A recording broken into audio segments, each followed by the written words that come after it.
deficit that they suffered early on, that they were never able to win those fights. If we even out the goal score, maybe VFM would have taken skills to protect the rest of his team, the revitalize. We've seen it a couple of times to keep the team alive in all these crucial fights. VFM, they find the Dreaming Cage. T-Max got the great Hurricane Dance. If Tini coming in with the Badang out high, somehow was able to do all those, deliver all those damage, but all because of one high loss. Yeah. And VFM were not able to get anything in return. Yeah, this was the fight I was talking about as well. Early on, you saw how C just cut the backlines, just put T-Max as well as the Cloud just at bay from side VFM, and because of that, they were able to safely contest Turtle, and you can see everyone's kind of at a disarray as well, VFM, ever since they lost the two main players from the side of VFM, and from that on, it was all snowballs after snowballs. They got a couple of lucky kills, but like you said, it's always been on towards the Kaja. You want to kill the core heroes, but not just supports, and it's not going to be enough.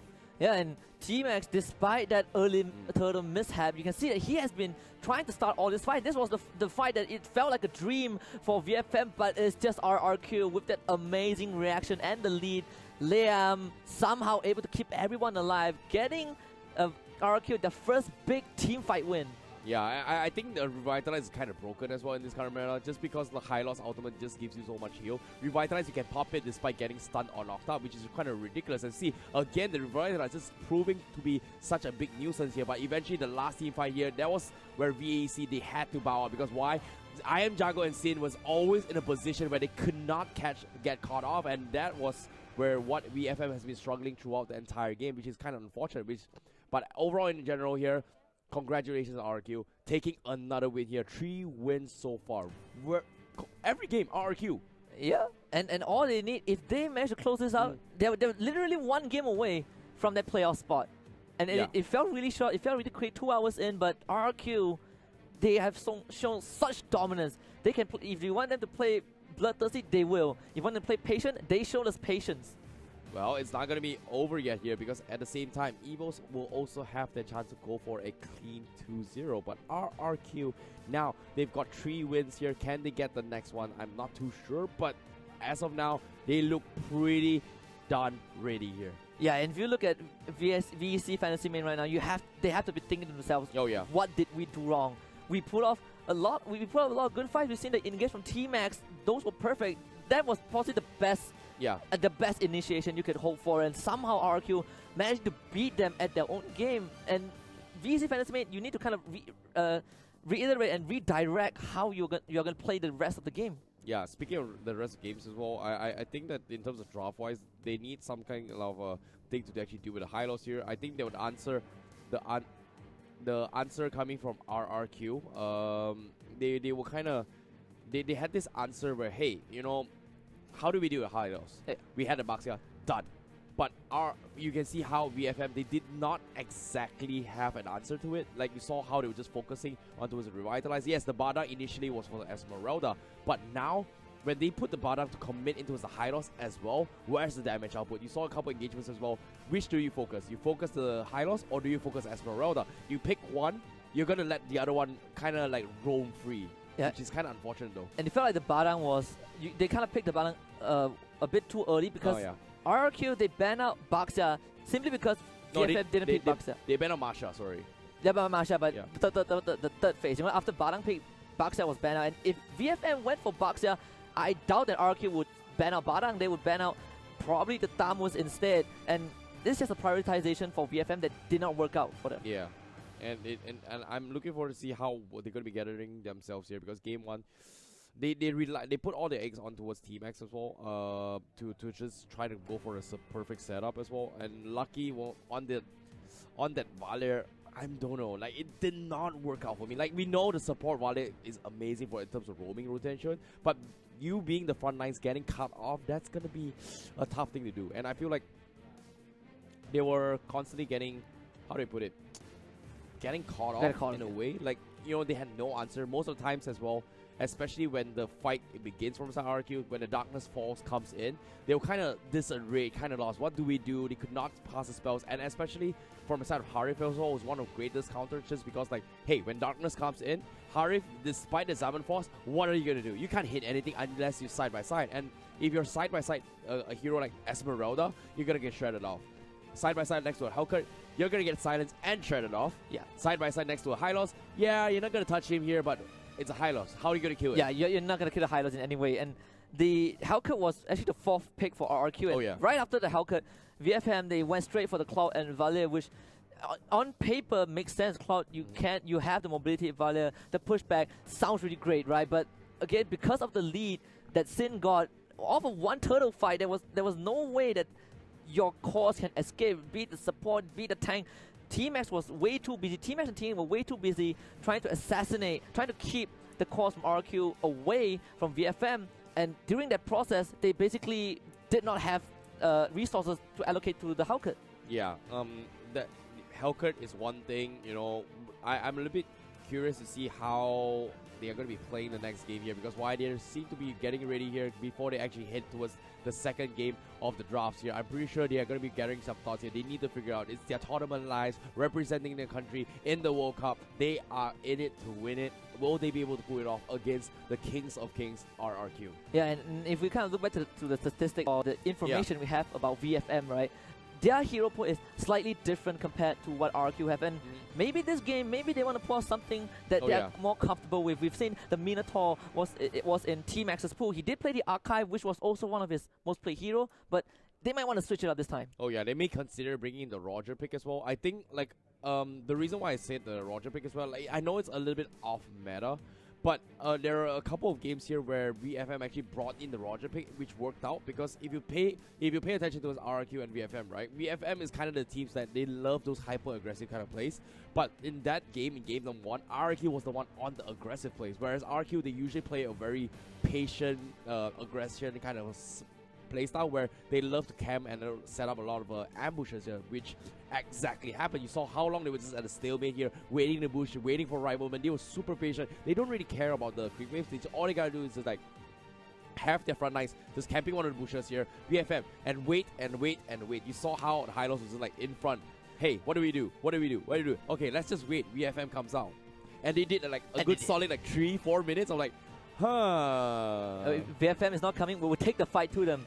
And, and he did, and also I think we had an agreement before this that this is a different RRQ, and it's different in a good way. They are bringing a more playstyle. Previously, it's RRQ, like you mentioned, they hide in the dark, they wait, they were a bit conservative, they wait for the fight to come and then they react. But Series 1, we saw a 4-1 RRQ. Series 2, we saw a 3-2 RRQ, and suddenly in Game 1 of this series, we saw an RRQ that is just in your face. Oh yeah, like they're super flexible in terms of drafts as well, and I just by these 3 games, like, RRQ has already opened up hero pools that are so flexible that you can't ban them all. With 6 total bans in the game, you can't ban them all. Yeah, especially you have to allocate some of the bans to the most meta, your Grog, your Kufra, which everyone just does not want to deal with. And you mentioned the Roger pick, and I also want to bring up a few more picks. Selena and Hellcat was also in the hero pool of VFM, especially Hyde as well. He did play the Selena, the Harif, the Valia, and Broly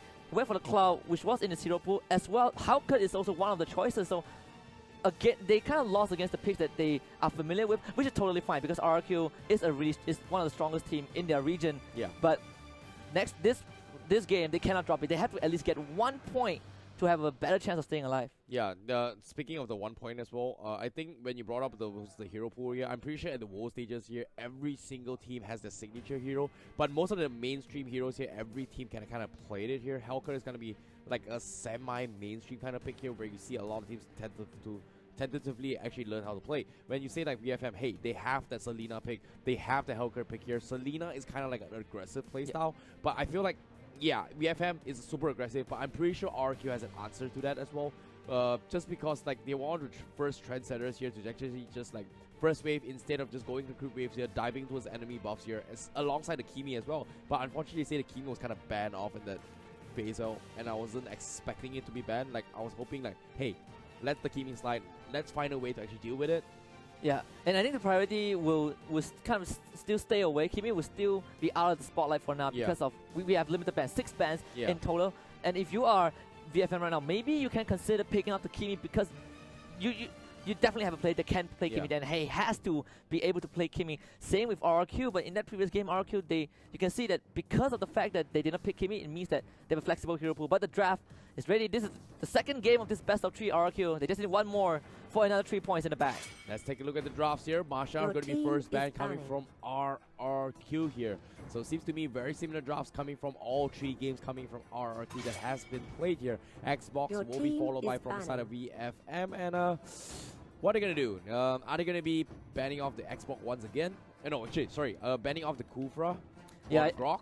I think it's the Kufra and Grok is the 2 most obvious one. Unless VFM decides, okay, maybe the biggest problem is the hideouts. Then the hideouts can be in consideration as well. I don't think you need to kind of prioritize the Kaja that much in banning him. You can always take him, but RRQ, they would take out Kaja themselves. Yeah, Kaja being banned here. So Kufra is kind of going to be out in the open as well. Maybe the Kufra or the Grok. But Grok has been nerfed a little bit here. But as a frontline annoying tank, it's still one of in-your-face kind of tank heroes where a lot of teams is going to be prioritized first pick here. So if you let the Grok slide, you let the Kufra slide here, you may consider opening things up like what? The Esmeralda. Nah, Esmeralda is pretty much going to be open anyway. What are heroes? Cho is kind of open as well, but I'm surprised no one actually banned off the Cho or picked it. Yeah, it doesn't seem to be in the meta for some of these players. One thing about RRQ is I love this Kaja ban for 2 reasons. First of all, RRQ, they have the first pick, so they know that they can go for anyone other than Kaja. And because they have priority pick, Kaja would be the natural go-to second pick, right? By banning out the Kaja, you're forcing VFM to not have that to not have that backup, to not have priority of the first pick. And RRQ, they should be locking in this Grok instantly. Kufra is available, but it doesn't sound as juicy as it used to be. Yeah, no, I have to disagree. Kufra is like a really, really strong tank, regardless or not. You know, ever since it came out until now, I've always thought that it's a strong hero. Even now they took a huge nerf, it's still one of the top picks here from most of these teams. But like you said, it might not happen. But yeah, sorry, it has to be first pick. It has to be. Esmeralda. Esmeralda. Okay. And yeah, it makes sense for Esmeralda. It does make sense. It definitely makes sense just because the hider is kind of out on the pool as well. Not many heroes can actually deal with it here. But RRQ, they have a little bit of flex pool as well. I've seen a couple games where RRQ, they actually play the Kagura on the mage role. If you don't exactly want a Harif pick here, because Harif's shield kind of like gets negated from all this shield burst, or maybe even the burst coming from Esmeralda themselves. So I'm not too sure exactly if they want to poke it off, but they're going to keep it out and open here. But now Lolita getting picked off here, so Kimi is going to be kind of denied here from RRQ, considering that they picked off the carry already. Yeah, and great block pick from VFM as well. And I like the fact that you bring up Kagura, because RRQ, Lemon from RRQ is the one that is the top Kagura in the region. Since that he won't be playing today, it's totally fine. RRQ still have that in their pocket if they want to bring it out. But that Lolita pick, RRQ, they picked Lolita in game 2 against Evos. So now they're gonna go up against the same pick that is denying that Kimi that we expect to come out. And because of that Lolita, RRQ says we're not giving you Granger because it is it's gonna be an obvious pick for VFM if it goes through. Yeah, the Granger pick will be really nice here. Good smart ban there coming from RRQ, just because the Lolita is kind of in the favor of VFM. They don't exactly have an answer or counter to actually block off some of those bullets coming from Granger. But if they force VFM to go for the Cloud again, I'm pretty sure RRQ has an answer for that. And Helker is kind of still in the pool as well. They didn't exactly show their off-lane pick from side RRQ. So they have the flexibility coming from Sin's drafts, especially from Sin's draft, and also I Am Jago's draft, where they can play most of the assassins off-lane roles, and also from the mid row here coming from RRQ. So I feel like the mind games is going to be in the factor here, but VFM seems to me they're going to be prioritizing on the Tamus pick here. I wouldn't be surprised to see the Hellcut pick once again, but it's going to be tough because the Kufra is in the picture now. Yeah, and Hellcut would not seem to be such a juicy pick, at least for RRQ. The Tamus ban, same as last game. You don't want to deal with this really strong solo lane fighter, and just not ideal. And Leomord, I did have this hero on my mind for VFM simply because last game it did not go well at all for them in any of the lanes. Leomord is one of the safer picks. has minimal counters, minimal heroes, able to survive through the early to mid phase regardless of the situation, and has decent scaling. Yeah, the Phantoms team is going to be one of those teams that will be focused about as well. I like how they ban up the Talmos. RRQ is going to be figured out how do we deal with this with this Leomon here. Seems to me it's going to be the Badang God special. We are talking about some wombo combos coming from RRQ, and I like how the Badang can kind of shut off the Leomon a little bit here. Early phase is not that great here, but into the mid to late game here, if you're worried about a Phantom team here, why not just burst him down on the spot then and there? Yeah, and because of that, Gorz, now Liam poses an extra layer of threat, right? You have Vin, you have Liam, these two frontliners. One, they can both split you apart, and sure, you have the Kufra, Esmeralda, Lolita, they all sound really juicy, Phantom Steel on the Leomon, but this Gord alone basically shuts down what VFM might try to do, because none of them have the mobility. Maybe the Esmeralda, maybe the Leomon, but even so, with Grok and Akai in the picture, in the favor of RRQ, it's not going to look easy for VFM. Yep, double main setup here coming from EFM, but at the same time here, I'm a little bit worried here from RRQ, just because the God doesn't exactly have a lot of mobility. You have a lot of burst damage potential and range here, but if you think about it, VFM has heroes that can dive the backlines. We have the Hari, we have the Leomon, we have the Esmeralda, we have the Kufra as well. One wrong move from RRQ, things will go south immediately here. So this is going to be one of the best chances here for VFM to try and take the win against RRQ. Yeah, and all eyes will be on Teeny and T-Max again, both the Teeny, especially on the Lolita. We've seen RRQ pull up an amazing Lolita game. This is now VFM's chance to probably bring this back. Definitely. And Retribution up on Harif as well. So this is where VFM is going to try and contest some of those total buffs or maybe the steals here. Whereas RRQ is going to be focused on those kind of team fights where they're going to force themselves that, hey, we need to win every single team fight. We don't need objectives. We don't need steal here. Kill them all, take the objectives for themselves. Yeah, and this is a complete reversal in roles. Last game, VFM, they picked the team fight composition. They were the one who was starting the fights to look really flashy, colors flying everywhere. It seems like the health bars from RRQ were dropping, but we mentioned it time and time again, RRQ pulled back because of that amazing lead that they got. This time, VFM, they can kind of still go for a team fight, but you can see that the focus is more towards protecting the cause. Yeah, speaking of protecting the cause here, prediction-wise, who do you like more? I'm still leaning towards RRQ. It's not just because they are the stronger team, and it's just how this particular draft kind of pan out. You kind of have the carry second pick. You don't normally see it. Normally carry, you kind of second phase it because she doesn't fall into the priority of ban. But the fact that RRQ pick up the carry and Akai was a big block pick to VFM. But now we're in game number 2 of this best of 3. RRQ, they just need one more to secure the 3 points. Well, I beg to differ from you here. I feel like VFM has a really strong chance in game number 2. But ladies and gentlemen here, those of you watching at home, this is RRQ going up against VFM on the game 2 here in this second series for the MLBB World Championship M1. Yeah, I think if VFM can take this away, it's definitely going to be that big upset that a lot of teams might not have seen coming. People were looking at Evos to be the team that kind of take down RRQ, at least take one game out of them and draw bloods from the Kings. But if VFM do so, there's a big statement from possibly a team that no one paid too much attention to, at least in Group A. Oh, I like what RRQ is doing here. They're going for the triple wooden mask. They're going to leave the Badang all by himself up alone here to soak a little bit more XP and go for the pre-4 stages here. Try to get at that level 4 up as quickly as they can before they take the next team fight. They want to shut down this Esmeralda relatively quickly here, and that's exactly what RRQ is trying to do. Whereas VFM, they are going to be using their usual play styles here. Yeah, and I like the respect given from RRQ in comparison to the first series against Evos SG, where they were like, hey, we're gonna walk right into you and take you on.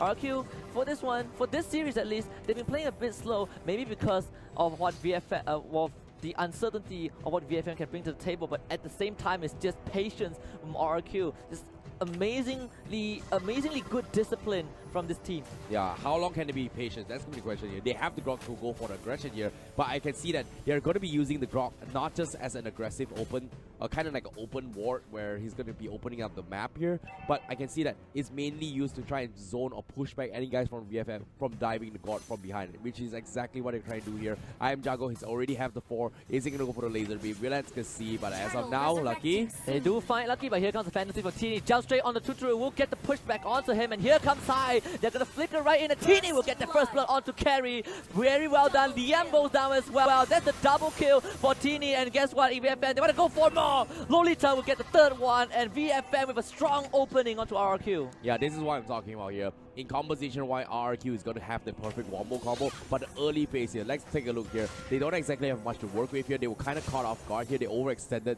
coming from RRQ to go for the pick, and immediately gets punished from VFM. Look at those mobilities here. Look at IF Jago. He misses Flicker a little bit here, but in terms of mobility, if VFM decides to punish him, they could have killed him if they wanted to. Yeah, and the worst part for RRQ in that particular fight was that Ayam Jago, he had the ultimate up, but he was not able to find a good timing to use it because it basically makes the God stand there, and VFM, all their members were piling onto RRQ, and this God was just not able to contribute to that fight. Oh yeah. But it's not over yet here. Now they have the next ultimate here. RRQ, they have to play this a little bit more patient here because as of now, they want Sin to come up online here. And once Sin comes online on the Badang, this is where things are going to get a little bit more interesting here. But as of now, VFM, they are not going to be pushing up the pressure here. It seems to me RRQ, they're fighting for opportunity. They might scout out Brawley. They do see Vin as well. T-Max will be defending that corner of the jungle, and what makes it worse for RRQ was that Tuturu was involved in that first fight and also died off. So now you kind of slow down the carry, which is perfect for VFM.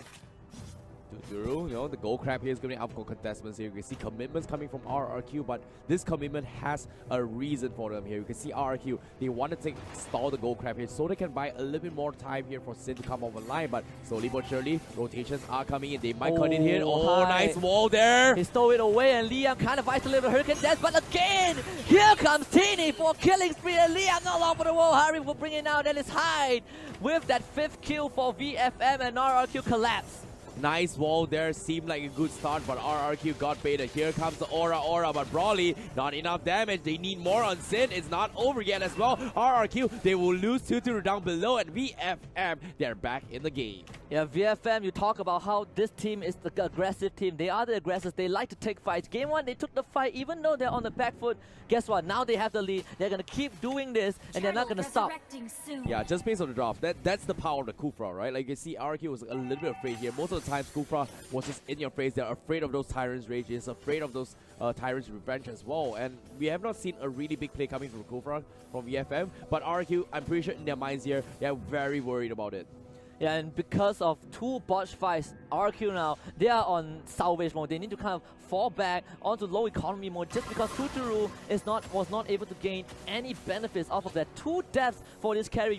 You're relying on this carry to kind of shred through the Kufra, shred through the Lolita, and they're not getting any of those benefits. Wow, the gods out here pretty much expanded trying to take the turtle buff as well, but unfortunately to say, he was actually secured from Sin from the side of RRQ, but now 7 Force committed, Vin as well, going to go for some flicker here, wall charge as well. Liam needs to force the back out, no Hurricane does, but nice out here from Bada, connects onto, isn't gonna be enough, no follow-up indeed here. RRQ, they had to back off because guards used the ultimate here, but VFM, they're gonna be at a stalemate here. They're gonna try and defend this tier 1 a little bit longer from the side of RRQ. VFM, Calamity Reaper up on high now. They're gonna focus on this tier 1, but no, the Hurricane Nest from Leon takes the Phantom, takes TD away. They get 1 kill despite that, and RRQ, that is gonna be a small reward there. Yeah, that is gonna sting for VFM, and the idea was correct.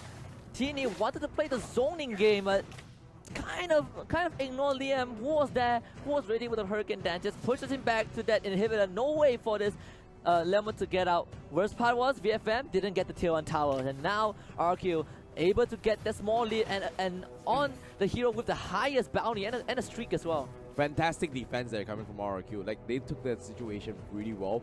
They took the most minimal damage possible here with the biggest impact, and that's exactly that. And I feel like they've got more than what they actually asked for. But now, can they get even more here? 4K deficit, but now, slowly but surely, this is where they come up online because Tuturu is 0-2-0, but one more good team fight. This is where RRQ will snowball their way back into the equalizer score. Yeah, and VFM playing that 1-3-1, you have both Teeny and High going for a split push. They're putting pressure using that front line on that middle lane simply to keep RRQ occupied. The God is now forced to protect that structure because that tower is so important for RRQ. You don't want this Leomon to run around your jungle, and that is why VFM has so much space to work with. They get that free turtle as well. And we might see it engage if VFM finds the chance. Yep, double main setup here from side VFM. They have the online timing right now, and they need to capitalize on this. And RRQ, surprisingly enough, they still pull the map into this middle tier 3. They don't exactly want to give away the map control away, and RRQ perfectly understands that they've got enough time now. 7 minutes has passed. Will they be able to contest this buff here? They need this buff from RRQ if they want to stand a chance to come back here. And seems to me they will get it. Nice done there.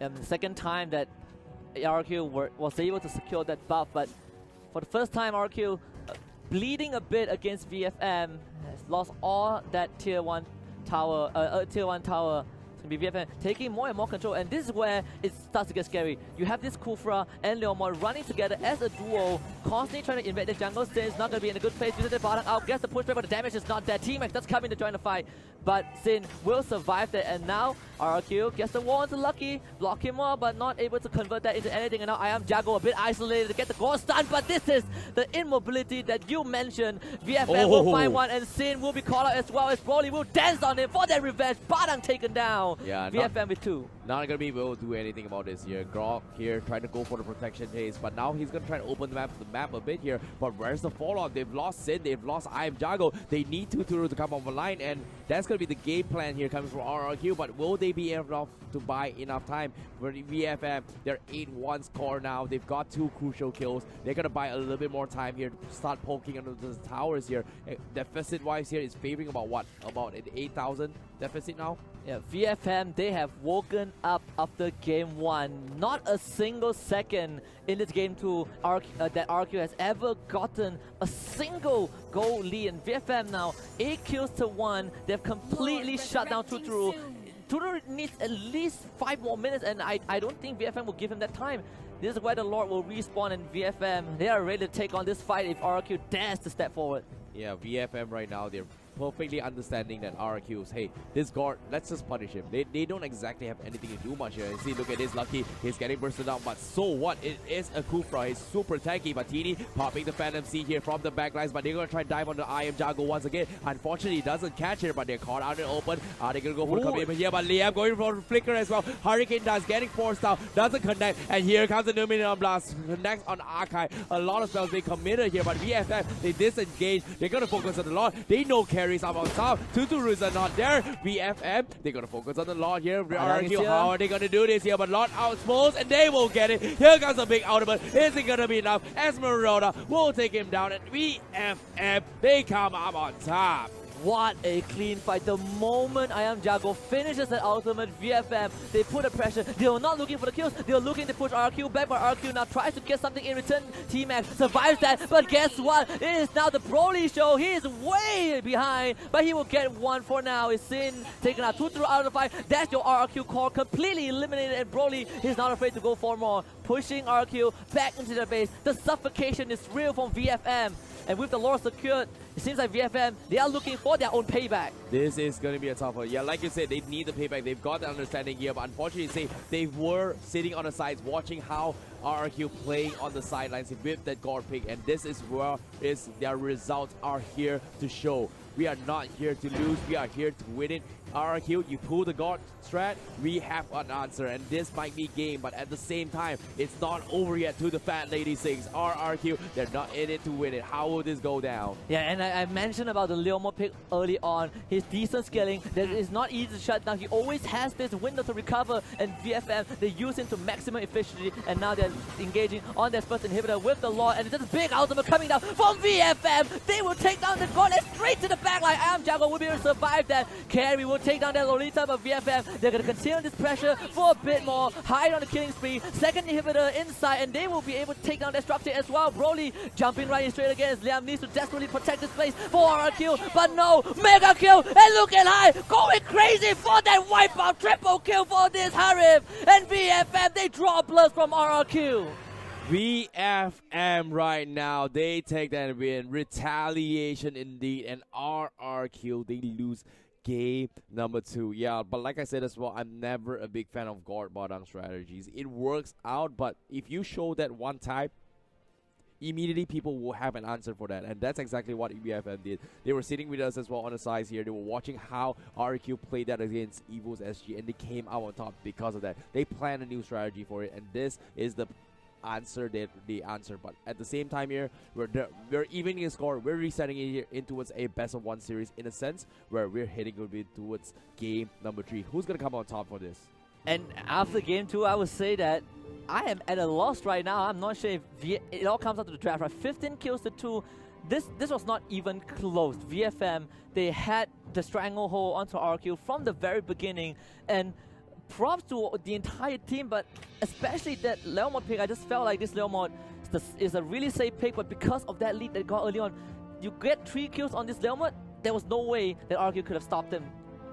Yeah, not to mention as well, Hyde has like 605, the MVP coming from the side of VFM. But before that, let's take a little bit look into what's the highlight here, brought to you by U Mobile. But at the same time, let's take a look at how it all broke down here. Starting fight here, they overcommitted from the side of RRQ, and because of that, they immediately get punished here. You talked about the Leomon, the Phantom Sip coming in. They managed to take a lot of kills here, and because of this, they immediately slowed down the entire aggression, all progressive coming from RRQ. The next play here was here, a huge wall from setup coming from RRQ, but unfortunately they could not burst them down in time because they didn't expect a full 5-man coming from VFM. Yeah, and it's both the Harif and the Leomon doing all the work. Sure, you can block them all, but they both have mobility. And again, there's so many attempts from RQ, just like Deja Vu from game 1, but this time RQ, they were the victim of a seemingly good setup, but just not able to close it down. Yeah, but at the same time as well, you know, you see how this fight went out, right? By this stage of the game here, they were like the 10k deficit here. Yeah, RRQ, they tried their best to buy enough time for the tier 3s, but unfortunately to say, they could not buy enough time because Esmeralda, you're going to take a lot of confidence to burst him down. Yes, the Badang is going to do a lot, but you need the Badang God combo to catch at least 3 people in the same time to burst him down enough to actually take him down. So great stuff here coming from EFM because why? They came out on top. They were on the aggressive side. They knew the limits of what RRQ is going to be able to do. So great stuff coming from.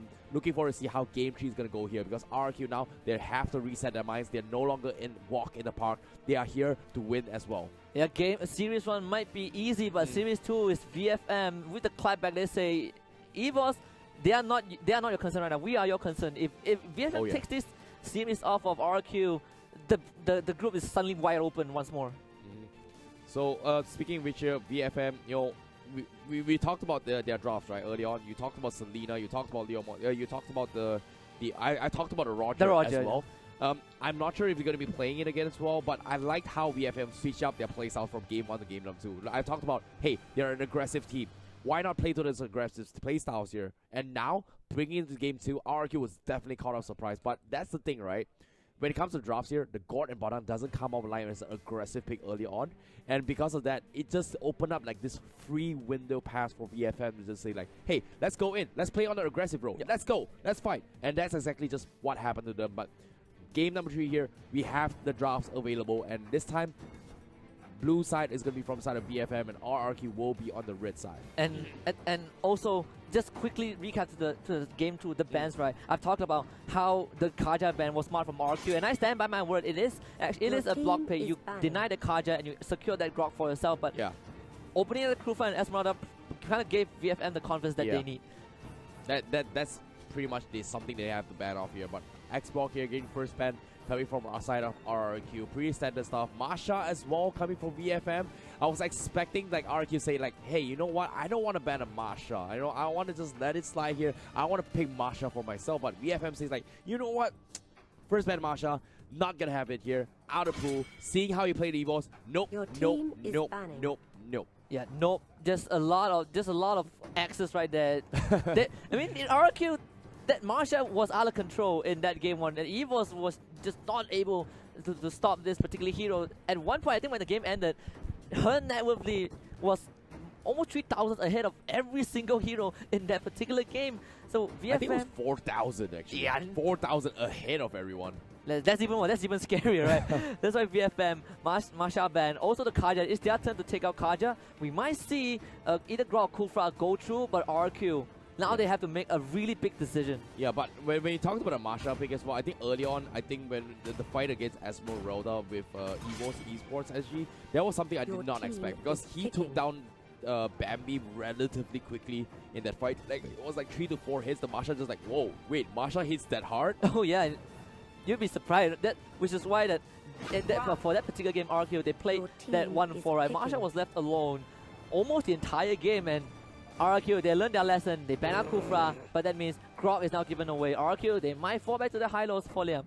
Yeah, this time, Hylos getting open slider here. RRQ is going to take it for himself. We're going to see the revitalized Hylos again.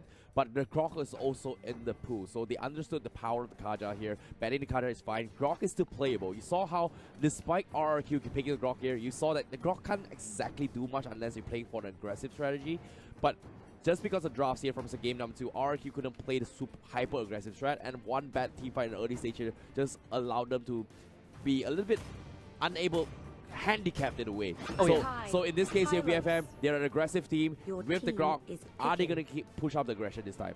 And because of the Grok pick, there's lesser chance for VFM to potentially go for that Baxia, because that is a lot of commitment if you want to go for that particular hero as a direct counter to Hylos, as what Tuturu said in that post-game interview. But there's still a chance for VFM if they want to go for that, which I highly don't recommend simply because of the presence of Grok. They can still go with the Esmeralda, which has shown a lot of success in the previous game. Yeah, the Esmeralda pick here is great from the side of VFM, but I'm a little bit worried here because this time RQ is not playing a Grok or anything else here. They are playing Archive with a Hylos. Hylos is amazing to actually deal with Esmeralda. Same goes for Lolita as well. The slow just do so much damage, and they don't exactly have enough burst here to actually take down Hylos if you think about it. Like Esmeralda is kind of a burst mage where it does damage over time, right? And Hylos doesn't really care about that here. He's not a type of hero like, hey, if you burst me down, so what? Damage over time, so what? I have a Revitalize, I have the Glorious Pathway, I'm gonna out-heal anyone from the side of RRQ. So seeing how this is going here, I don't know. I feel like it's gonna be a tough matchup, but I feel like VFM, they have to be very worried about what how Liam and Vin is gonna be playing this round, because Liam's clutch Hylos has been on point so far. Yeah, Liam was one of the big reasons that RRQ won game 1 against VFM. But definitely for RRQ right now, it is a bit more robust. They're going to quickly lock in that Granger. Last game they banned out Granger because of the Lolita, but this game they were like, fine, we're going to take him regardless, and we're going to bring the fight straight to you.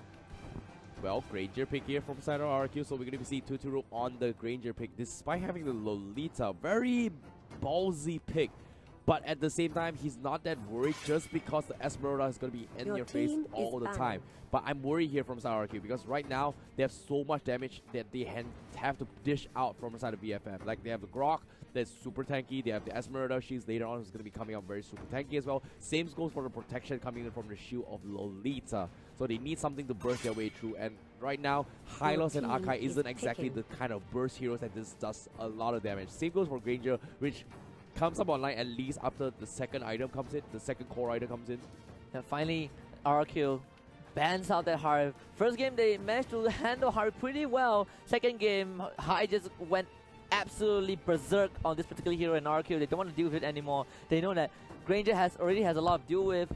Esmeralda, Grok, Lolita, you don't want to add Harv to the equation. Oh, wow. And they're going to pull out their Hayabusa. Yeah, I definitely like the Hayabusa pickup here. Instead of the Hellcurt to actually go for the burst, the Hayabusa definitely stands out just because of the shadow kill. Kind of just negates whatever Esmeralda is trying to achieve, like stacking up shields, building up the shields here. It completely just ignores that, and you can kind of split push as well. If you think about it here, the only split push potential coming from VFM would be right now would be the Hellcurt and Leomon, and you don't exactly want to contest against that. Yeah, and I didn't get to say this previously, but I'm gonna say it right now. The Leomon pick, I expected VFM to fall back to Leomon simply, not just because of the success, but because of, again, how stable he is. He is those neutralizing pick, right? You don't have to worry too much about your matchup. You know you always have a good time. The Hellcurt, we are finally going to see it. We brought it out after game 1 that Hellcurt was one of VFM's frequently played heroes. Wow. They could bring out in this deciding match, and RRQ, they will finally select that Lunox in an attempt to win the series. Yeah, I like what the final pick Lunox is. Just if you think about it from side RRQ, right? like, they have two invulnerable heroes here. They have the Hayabusa, they have the Brilliance coming from Lunox. They can dodge whatever Esmeralda is trying to build up in terms of the shield there, and it's gonna help over time. I feel like the mind games in this final draft is insane. Who's gonna win here? I don't know, but you saw Hayabusa was like, hey, it's a great one against Esmeralda. Amazing! But let's pick the Hellcat as well, because why? If you split push, my Hellcat is gonna split push as well. And I feel like, compared to game number 2, this draft is super hard to figure it out. Like, I'm not sure who's gonna win. It's gonna be like a 50-50 scenario compared to game number 2. I guarantee you, for those of you watching and whoever is us casting as well, this game is gonna be crazy. Yeah, and it's gonna be crazy, the 50-50, and what better way for to end this deciding series against VFM and RRQ that probably, like I mentioned, maybe not too many people pay attention to VFM to take down RRQ, who well, don't jinx it yet. It might happen, it might not happen. Okay? And this is what makes it interesting. I know they're pretty sure the fans are going to hate on us with this, but I feel like it's as 50 as we can. I like the draft. It's tough. But ladies and gentlemen here, this is going to be game number 3. And it's just amazing way to open up the first day, the first group of the very first World Championship. This is the second series, but the hype just keeps on building, and it's down to this point. We've already got our first full series, and lo and behold, RRQ against VFM. This is tough here. How will they lay this here? I am Jago, going to be on the middle side here. VFM Fantasy. How they play this here? Lucky and also Hyde. They want to make sure Hyde gets those buffs. So pretty 50-50 here coming from VFM, but you can see RRQ, they are going to be setting up Sin to take top buff early on here. They want to make sure that Sin gets that early aggression here. But in terms of mass here, double mass coming from both teams here, pretty standard stuff on the double supports. So nothing too much big rotations yet coming from both teams. But on the bottom side, they're actually leaving Tuturu all by himself from side RRQ, which is kind of surprising, but still not. It's a great pick as well, because if you think about it here, the safe lane is one of the harder lanes to actually play compared to the off lane. Oh yeah, and Tuturu on the Granger, you always have a way to kind of get out of danger when needed, and you can always clear the waves out pretty easily with that bullet barrage, man. RRQ, is their turn to kind of start the aggression a bit, and this is what the lineup compared to game 2 is able to achieve. You are able to provide pressure onto VFM as compared to just taking blow after blow from your enemies. Yeah. And speaking of which here, 0-0 Zin finally hit this 4. Very quick start here for them. Cuts the creep wave, and this is where the aggressive plays here coming from RRQ. They're going to push off the creep waves here just to play around the XP bar. Like, if you have that lead here, they're going to go for a dive, and Shadow Kill comes in. That's going to be a close one as well. Nice flicker coming from TD, and if the Shuriken actually connects, he's going to go down.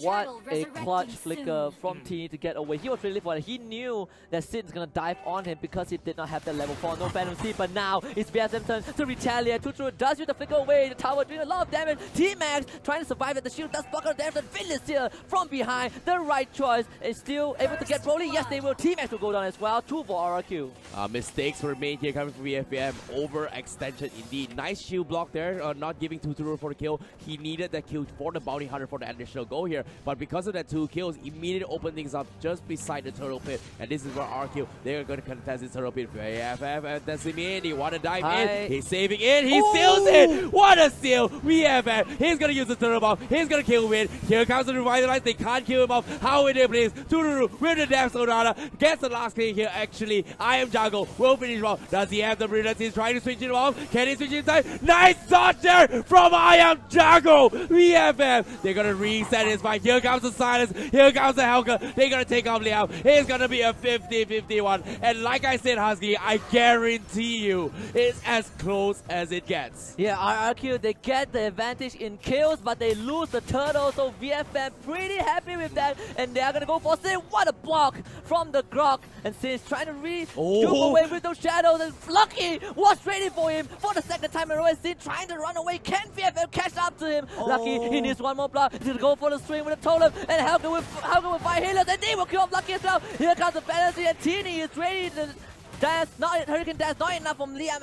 Lucky stays alive. Oh my god, that was a slight mistake there coming from VFM. If that wall charge actually landed onto the wall, that would have been instant. They would have not dragged it all the way through. But fortunately for them, they did not lose Lucky here from South VFM. So that's going to be a consolation win there coming from VFM. But RRQ, they bought a little bit more time, but they will still lose to Sin in that process. And you can see just amazing play. Teeny, he got the Lemo and Liam managing to buy time with that Hurricane Dance, but that shot from the depth zone, not able to finish off the Grog, put RQ in a really bad spot. And off screen just now, they also lost Vin to Broly. Which is kind of unfortunate here, but in terms of economy-wise here, VFM, they're back in action. They've got the economy. This time, they are going to try and pull ahead here. Esmeralda is kind of online as well. Same goes for Hellkurt as well. You saw how Broly was just dishing out so much damage. He just needed the right job. But Sin is going to keep on the aggression here. He wants to take down this tier 1. And it seems to me, this is going to be the engagement here. Lucky sees a wild horse out of nowhere. Immediately charges his way out of that fight. And props to Lucky. He predicted where Sin was going to be 2 times in a row. They're going to jump straight onto this Hayabusa and they would try to find a kill, but Sin, he is the ninja that he is, able to get away now. Here comes Iron Jago on the Lunox, the brilliant straight away. They're going to isolate this Lucky from the rest of his team. He tried to do as much as he can, but Lucky will survive for a bit more longer. Not able to make it out as VFM. They will use this time to snatch the turtle away. Wow, that was a nice use of a Glorious Pathway coming from Win. I was expecting like, hey, you open the pathway here. What are you doing here? You're kind of blocked from the wall. But you saw how he actually slowed the Lucky there. And because of that slow, it allowed the team here to actually rotate from the behind and just go for the kill there. Nicely done there coming from Win.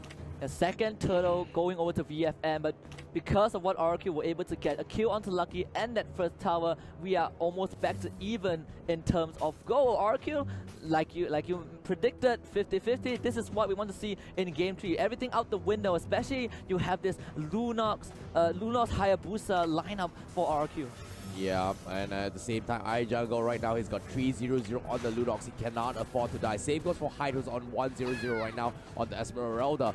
VFM, the next team fight here is gonna decide the tempo here. Whether they lose a couple of towers or not. But TMax right now is all by himself. Where's the teammate? Oh, they do not want to commit here. RRQ. I'm surprised indeed, but at the same time, they want to defend against here. Darkness comes in. And now it's going to be Broly trying to make something happen. They're fighting under the tower. The Revital is keeping Vin alive, but the stun is there. Vin somehow still survives there, and now they will keep Broly isolated as Tuturu will pick up the scraps. It's 2 for RRQ. Oh, mistakes there coming from VFN, and because of that, they get a tier 1 down bottom. But Sin, he's gonna buy a little bit more time here. You look at this, he's threading his way through. He doesn't really care. He's buying time for the rest of the teams. However, Hyde, he gets a solo kill down bottom. He takes out Tuturu.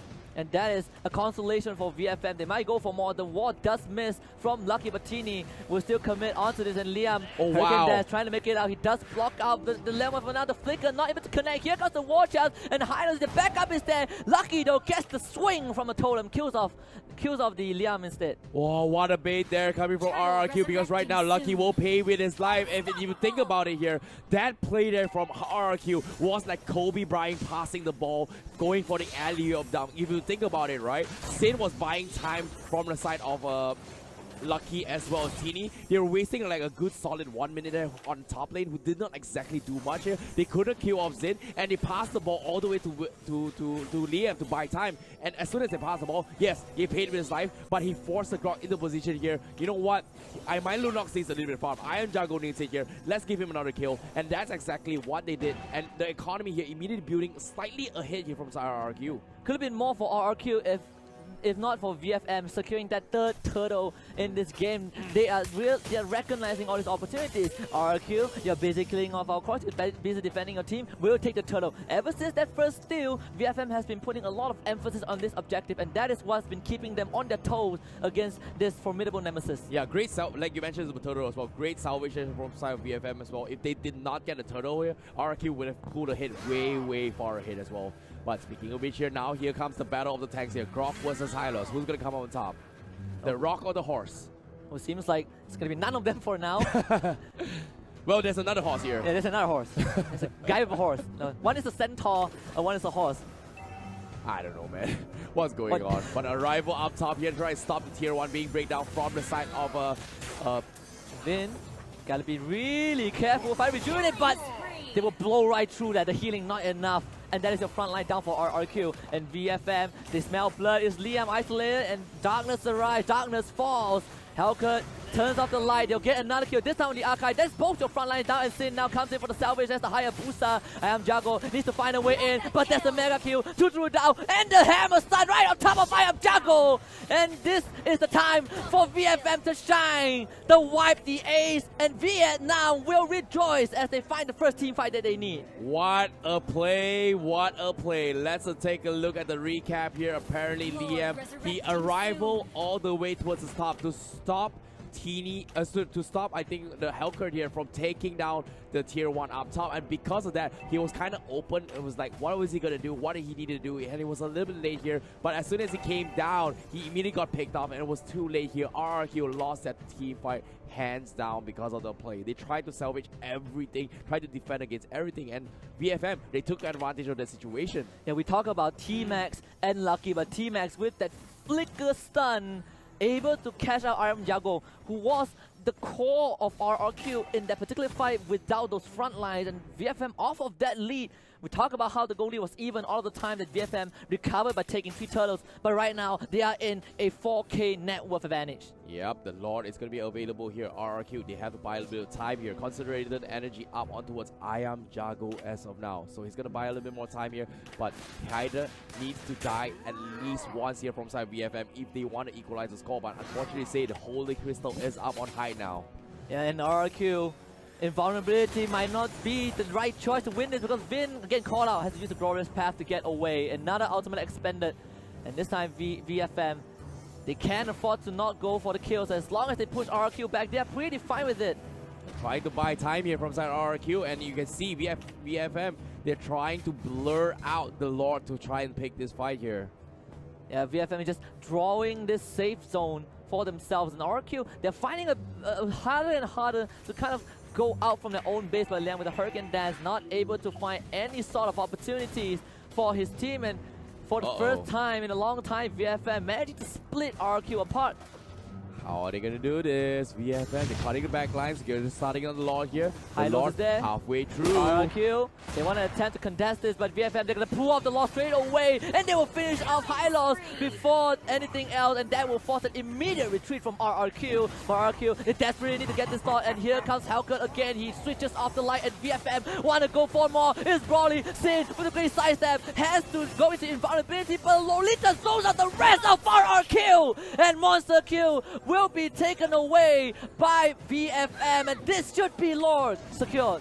Oh, nicely done there from side of VFM. Discipline plays. They know. You saw how Vin was kind of knocked out, right? You saw Sin hiding in the bush. RRQ trying to snipe the Lord. VFM, they intentionally reset the Lord, going for the chase, force RRQ back, and that's exactly where they put them in a position where, hey, we can take your fight. We don't care about if you try to steal with us here. They expecting the steal, but not gonna happen. Sin denies it, goes in for the kill, takes 2 guys. Now, free Lord for VFM.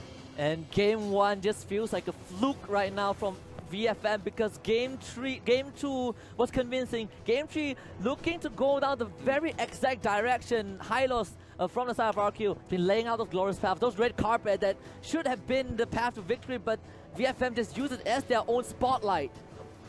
Nicely done here, but as of now, it's going to be best.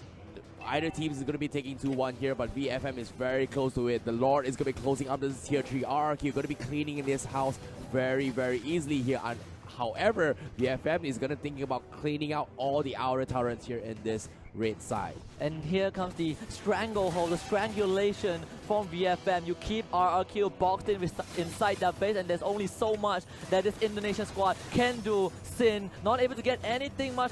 Jago now, he has the entire weight of the team on his shoulder to be the guy that deals damage, to be the guy that carries this team. But VFM, they're gonna go for the 3-2 and start the siege on this inhibitor. Yep, speaking of which, VFM, how are they going to set this up here? RRQ, they're going to be on the defense here. They are 8k behind VFM. They have to drag like a good solid 3 to 4 minutes here to make it towards the fatigue stage of the game. And this is where RRQ will have a really strong chance to come back to this game. Divine Glaives up on Ryan Jago now. This is where he's gonna start hitting like a truck. Glorious Pathway getting used. Then again, uses Glorious try to get away, but T-Max again with another zone. Broly just gonna dash right in with the Esmeralda, but he gets picked off by the Archive. Great Hurricane Dance from RRQ, and this might be the fight that they need. They're gonna start collapsing on top of VFM. High goes down, the shutdown for Hayabusa, and it's a 4 for the triple. Lucky for the war chest, finds the Ninja. Sin though, not gonna be afraid right now because VFM is on full retreat mode, and Sin getting the right timing. He bounces around, immortality for Lucky, and Tini is trying to run away. Tuturu going on the chase. Lucky will make it out. T-Max probably will survive there as well, but Tini is in a bad spot. Use the Phantom Steed to charge to safety. RRQ, they'll defend this for one, but Liam has something else to say, and they will find a Leomon, and RRQ wants to go for more. It's Lucky surviving that one last right click, one last auto attack from I Am Jago. Well, the turning point, the Divine Glaives on I Am Jago. They burst down the tanks, they burst down everything. They committed so much for the high loss there, and now they are equalizing the score. RRQ pushes back. What a game indeed. VFM, they definitely underestimated that fight here. You saw how they committed so much into spin, could not take him down, but when they did, they overextended their stay here. They took down TD. They lost Brawly and Hyde right off the bat from side VFM, and RRQ snowballed their way through. Yep. Nicely done. High step. Kind of lost them that fight. He went in too far in, and Liam pushes him back with a Hurricane Dance, but VFM, they immediately want to strike back. They don't want to let RRQ catch a break, but T-Max pretty low. Lucky in the front, like tanking out most of the damage. Glorious Path is out from Vin. RRQ, now again, it's that time. They see the chance, and Lucky, not so lucky after all in this, and it's Broly. He's trying to do the best he can. They find a kill on the Lunox. I Am Jago is down, and VFM, now it's that time. It's the window for them to go for the win, but can they do so? Because RRQ is holding on. It's 3 for RRQ. It might be 4, because VFM, they are running out of gas, they're running out of time, they're running out of life. Tini with the large dish. Immortality will give him a second chance. The Glorious Path is dead, but Tini will not stand. RRQ against all. They will not go quietly into this series, and they push back. Now they look for the win. What a comeback indeed. RRQ, they equalized the score. They dragged it long enough here, and what a clutch as well. You saw I Am Jago just poking his way through. VFM, they were trying to bait the brilliance for I Am Jago. They held it to the bait here. They lost the Grok, and now the Crystal is going to be exposed here. RRQ, what a game. Here comes the wall charge win. He survives. How is the Hylos not dead? Why is this horse not dead? That is a true Death Knight. The horseman of Death, man. And VFM, they have one last chance. They blew 2 opportunities to secure themselves the win, to get that upset onto RRQ. But RRQ, we know that they are fighters. They did not stop, and 2 fights in a row has led to this scenario where they are the one who got the first inhibitor. They are the one who's getting control over the lore, and VFM, if they lose one more, it could be the end of this series at least. The game is not over yet to the Fat Lady Sings, like I said as well. Now, this is the crucial moment here, because why? Sin on the Hayabusa finally getting that malefic roll here, and this is where VFM RRQ is going to decide here. It might be the last Lord fight, it might be the last team fight here, and whoever wins and comes up on top is going to decide the entire gameplay here. T-Max has been the man of the hour, the man of the team at least, and he needs to do as much as he can. They immediately dive onto I Am Jago, Lunox down. That is a 4v5, and also they found the Hayabusa. Is this it? Is this Vietnam's time to shine? As Turu desperately tries to get away, but Tini is going to go on to his stomp on him. One last auto attack. Turu managing to flicker away. Got to get to safety for now, but the wall block onto Vin. They don't have the damage output just yet, but VFM, at least they stole our RRQ. At least they can go for this Lord, the 3rd Lord for this Vietnam team. Oh no, this is going to be bad here for RRQ. Sin is going to be responding very shortly here. Same goes for I Am Jago, but the Lord very quickly taken down here from side of VFM, and RRQ, they have to buy time. Liam is trying his best. Wall charge comes in. Here comes the silence. Hurricane dies as well. He's going to be fine, but can he buy enough time here? They need to defend against Laws here. Queen's Wing up on layup. A little bit more tankiness, but is it going to be enough? They need to clear out these creep waves here. Lord going to be exposed here, but fortunately for RRQ, the 2 tier 3s up on EVFM from the top side and the middle side is kind of exposed right now. So the creep is going to be slightly slow, but I don't think it's going to be a huge difference towards the creep pushing stages. Yeah, VFM, Even when they're behind, they will take the fight, and it seems like the lights are turned off. Broly goes to the back line, but the focus on Liam. He's buying so much time, and Broly gets caught by the Depth Sonata. He is down. Wow, my oh my, that's the kill that they needed here, and because they took down Broly, this is the opportunity for them to defend against this here. RRQ, Glorious Pathway, they want to rotate down quickly as they can here. They don't want the Minotaur to lose fast. Take down the Lord quickly here. They're outside, they're gonna get open. Here comes the Esmeralda! They're gonna go for the fight. VFM, they say 4v5, we will take it anyways. And it's in, trying to make the magic happen. RRQ magic hold up great. Oh! Into the stun. Is this VFM time to shine? But guess what? Liam is there, and he says, you are not touching my team. Lucky has to flick away high. Does look for the backline of RRQ. He wants to go for the core, but no kills for RRQ at all. And it's VFM. Full retreat. They try to go for a split push, but no inhibitors were taken down in that process. And RRQ, they hold on for the 4th time in a row. Oh, Shadow Q up towards Hyde as well. He has the damage output. He has the magic free roll, but no, he doesn't care. He comes up on top. Oh no, mistakes were made from Zin. Now, here comes the random Zin. Vin is gonna go all out. They want to try and fight this fight. The Esmeralda is lost. Glorious Pathway coming out alive. Revitalize not dead, but Vin is not dead. He's got the immortal. He's not dead as well. They take down the Leomon, but he's not dead. But Broly from behind. They take down Tutoru. Oh my god. VFM, they're doing it. VFM, they just do not care. They can fight with one less member. It doesn't matter because they know their priority. Big mistake from Zin. He thought he had Hyde in his sights, but 1-3 Hayabusa against a 9-2 Esmeralda. That bloodlust was just way too much for RRQ to handle. Oh my god, he overestimated his power here. He had the Malefic roll. Actually, unfortunately, he actually sold it off. I'm not too sure why, but it seems to me Sin is going to be selling off his, switching up his item a little bit more here. We did see a Malefic roll early on, and right now, RRQ might be at a deficit here, right here. Oh, he's going to switch up his item here to get a little bit, the Rose Gold Meteor here, just to be a little bit tanky now. And VFM, they have been choking on RRQ. RRQ got a bit of breather a few minutes ago, managing to breathe the fresh air outside, but now they're back to the same confinement that VFM has specially set up for them. And RRQ, can they break free of this case once more? Well, in this case here, Tutoru is going to be switching up here. He's going to be the one to take the Malefic Rock instead of Sin now. No more split pushes here. The job is pretty much done. Top and middle tower from the side of VFM is pretty much done, but now another engagement comes in. RRQ, how are they going to defend against this? Longest game we had so far, 20 minutes. About to be 21. VFM, we've talked about how aggressive they are. At one point, it seemed like they had this in the back, but RRQ, they are not going to bow down as the favorites.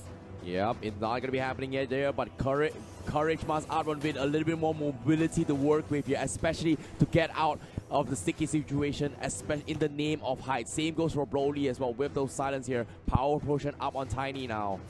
It's going to be Liam, a bit isolated from his team, but he should be able to leap away. No problem right there for RRQ.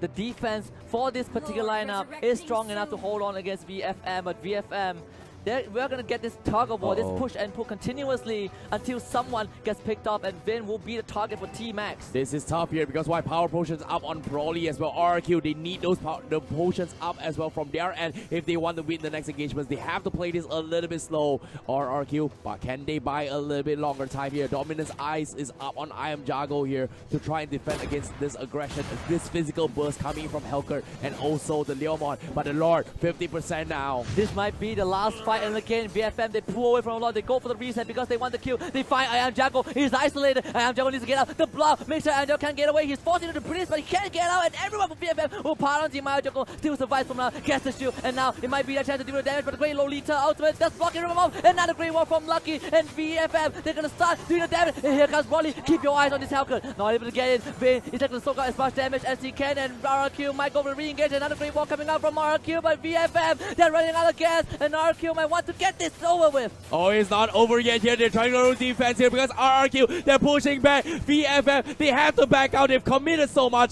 Grok, what can you do? Here comes the Hurricane Dance. Liam Cancelo, and a two-man stun. Oh, it's not over. I Am Jago. They want to take out Lucky. Nice block there from T-Max. They're not happy. Come on, get that kill. I Am Jago. They're doing it. RRQ, they get 3. They want to close this game. What a game. What a play. Liam, what a Akai. And RRQ will stand strong. You can't draw blood, but you can't take them down. And yes, they can get the finishing touch at the crystal. Now it's exposed, and RRQ, they don't need the minion wave. They do not care. It is the objective that they're going for. Teeny is the only one staying alive, but RRQ, a bit more finishing touches, will close out the series. An amazing comeback for the Indonesian squad. What a play, what a play. RRQ, the Kings of Kings, defending their title here, 2-1. What a crazy game, what a clutch from super long in the late stage here, but they understood their timings perfectly well. The turning point for the game here, it felt like it was I Am Jago. At the moment he got the Divine Glaive here, they took down the Grok, and we all know that Grok scales really bad into his ultra late game here. You saw he could not do much. The damage, the tankiness was what? Nothing. Nothing. He got a few great walls, but there was just those little gaps in between, not good enough. And you can see just now on the cams, on VFM especially, they knew they had it. They knew they had that game, but one mistake and slipped away RQ. They stay strong. We'll take a look at the stats of the previous game. It was insane. I thought VFM had this. I thought we were going to see an upset, but RRQ, they are not willing to let that happen. Yeah, that was a crazy game indeed here. And I liked how RRQ made the switch as well. Early on, we had Sin getting the Malefic Raw early on, and they knew like, hey, Sin, you can't do a lot of damage here. We need those armor reduction. He sold it off. He switched for a Rose Gold Meteor. Tuturu was the one that get the Malefic Raw. But the turning point here was those penetration items coming from RRQ. I Am Jago was the first turning point where he first got the Divine Glaive, and that is when they took down Lucky really quickly here from side VFM after the Grok paid off, and that's where everything went south. So let's take a little recap here to try and let you know, guys, what I was trying to tell you here. But starting off here, VFM, they had a great start. They managed to punish, overrun the guys from RRQ. Yeah, RRQ having that lead, but you can see this is where VFM starts to strike back. This is the point where VFM getting all those leads. They get the kill on the scene. Teeny was on the roll. Same as Broly as well. Actually, all the three cores high at the Esmeralda, the Leomord, the Helcon. This really great play from Lucky, able to survive for a bit longer. Even though he died here, you can see VFM, they secured the turtle time and time again. And this is what T-Max was playing most. They was playing the game. They was playing the game in such an amazing way. Yeah, it was insane here. But as the game progressed as well, you saw VFM, they were struggling a bit here. RRQ had a little bit of advantage with the Hylos pick here. But ever since they won the first Lord fight here, this was the turning point here. They got the kill on this win, right? You can see that Sin was around the bush here trying to go for the Lord snipe. They intentionally resetted it here, tried to go in for the fight. And as soon as they can put RRQ in this position here, they instantly go for the kill. And Sin overcome it here. But the Numinum Blast from T-Max was insane. Pushed 3 guys from the back, immediately killing off Sin as well, and this is where they bought a lot of time here for the Lord to come up online. And yeah, this fight right here was the one here. As soon as I Am Jago, I think it was I Am Jago who had the Divine Glaives here, they took down the Grok, and this was a full retreat here because why? They committed fully from the Hellcat as well as Esmeralda, and because of that, they capitalized on this, and they were able to come back because of this overextension coming from VFM. Yeah, you can see Broly, he went in, he want to go for a backline. The idea was great, but the execution wasn't as perfect because they were near the inhibitor. This time Liam was ready, waited for the Hellcat to show up, went for the Hurricane Dance, pushed him back, killed him off. Esmeralda now forced to fully commit, and RRQ, from this point onwards, this was the turning point that RRQ started to kind of crawl back into the game. But of course, one of the most crucial moments of that final fight that we're going to see later on, this highlight, was that I say keep our eyes on Broly. Broly was not able to get in the fight at all because of how RRQ positioned themselves with Helios in the front line. Yeah, and not to mention as well, they were struggling to get those kind of kills anymore here. But this seemed to be a really clutch play here coming from VFM. But unfortunately, the one that they caught was actually Liam, and Liam as well as Vin there. And the Revitalizers kept them obey, they counter-engage, and they won that fight here. And as soon as they progressed into this final fight here, you saw they were struggling here. Esmeralda tried to go for the fight. Vin was catching, Liam was kind of like Hurricane Dance pinning onto his Esmeralda, rendered him kind of a little bit unable to do much to do in honesty. in that team fight. And this is the final fight. I Am Jago, clutch brilliance, he survived that. And lucky, a lot of walls, he's been blocking out RRQ for majority of the fight, but because I Am Jago had the flicker, he got out. T-Max with the ultimate, gets the zoning out, and you can see how RRQ positioned. Their cores were never dealing damage. They just need Vayne to soak out as much as they can, and the moment Broly's ultimate ran out, RRQ said, it's time to strike. We've worn down Lucky, we've worn down High, it is time to fight back, and this is where the re-engage. Perfect disciplines. This is a patience we talk about RRQ that we did not expect to see today, and they demonstrated it in the best way possible. Yeah, the understanding they have, and this clutch stun here coming from Liam was the thing, like, immediately that was the nail to the coffin coming from RRQ, and VFM, they had no answer to that, but what a game in there. The understanding, yeah, you talk about the discipline as well, the reset, the I Am Jago as well, he was caught out. They forced 4 guys from the side of VFM, right, in that fight.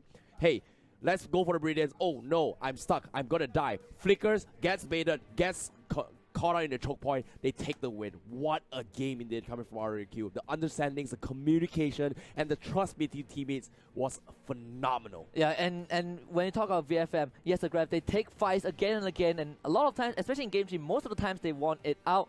But the problem is, when you have that adrenaline, you want to go for more. When you committed the effect, you committed, and you want to go for more and more, but we have an interview with the winner, so we're going to throw it to the host right now. Casters, and we are back here again for our post-interview for series number 2. My name is Manjin Faldas from the Philippines, and I am with the marksman of RRQ, Mr. Totoro. How are you doing, sir? I'm good, thank you. Thank you. And you?